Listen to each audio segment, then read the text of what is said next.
हे guys welcome to my new vlog. I hope तपाईहरु सन्चै हुनुहुन्छ होला। म पनि सन्चै छु। आफू र आफन्तको ख्याल गर्नु होला र जिन्दगीमा अगाडि बढ्नु छ भने आफ्नो लागि केही गर्नु होला। यति भन्दै मेरो भ्लगलाई अन्तिमसम्म हेर्दिनु होला भन्ने पूर्ण लाइक अनि सब्स्क्राइब गर्नु भएको छैन भने मेरो च्यानल लाइक अनि सब्स्क्राइब पनि गरिदिनु होला। आदरणीय दिदी बहिनी दाजुभाइहरु, प्राय जसो मान्छेहरु अहिले विदेशतिर प्लान भइरहेको छ।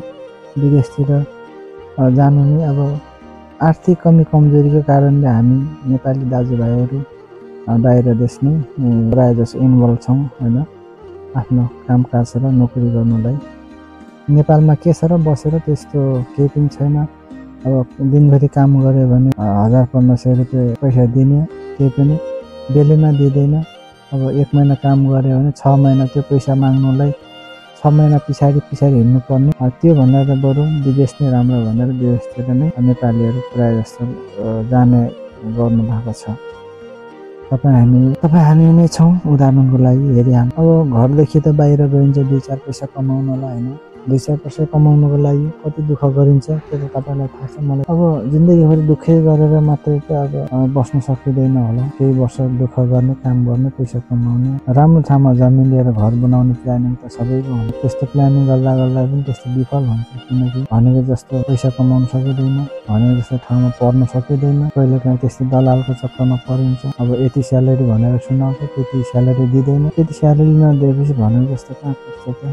त्यही हो, ठिक्क आफूलाई खर्च पार्ने र घर खर्च चलाउने मात्र हुन्छ विदेश गएर पनि। तपाईले यो भोको पेट र नाङ्गो शरीर ढाक्नुको लागि गरेको हो, तर आफ्नो लागि गर्ने हो। आफ्नो लागि गर्ने हो। धेरै दुःख गरेर, धेरै दुःख कष्ट गरेर भोकै पेट बसेर नाङ्गो खुट्टा हिँडेर त्यति कमाएको पैसाले आफूलाई भनेको जस्तो पुगेन भने हैन, त्यो कमाएको के सार भयो?